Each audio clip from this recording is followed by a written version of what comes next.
Non sappiamo quello che succederà, per fortuna le persone hanno sempre delle risorse nuove, però certamente in questo momento non ci sono elementi che possono far prevedere una situazione che potrà migliorare nel breve tempo. La situazione è grave e credo sia giusto che il mondo continui a far sentire il grido di quanti non hanno voce perché non possono farlo.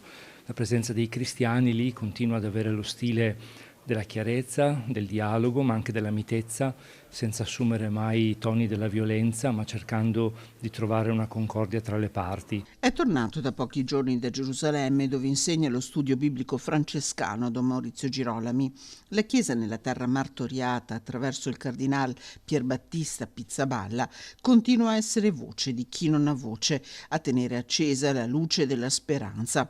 Una difficile situazione che irrompe nel giorno dell'inaugurazione dell'anno accademico della Facoltà Teologica del Triveneto, con il gran cancelliere della facoltà, il patriarca di Venezia, Monsignor Francesco Moraglia, che ricorda come lo sguardo sia da qui aperto al mondo. Speriamo che lo sia sempre di più, mantenendo un'identità e nello stesso tempo aprendosi anche a un ascolto che poi però vuole anche, dopo aver ascoltato, fare una proposta, che è la cosa più difficile oggi, proporre qualcosa per costruire.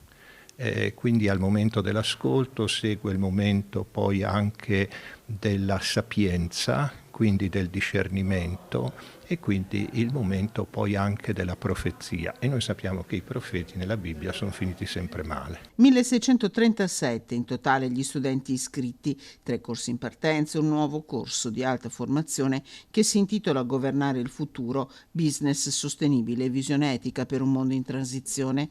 E la sapienza come cammino, teologia e vita nel mondo contemporaneo è il tema approfondito nella prolusione da Suor Alessandra Smerilli. Il lavoro è quello di cercare di connettere, di far vedere a chi vede un problema che la realtà è leggermente più vasta rispetto all'angolo di visuale che io ho, ma che solo componendo tutti questi pezzettini insieme possiamo dare delle risposte sensate che non lasciano indietro nessuno.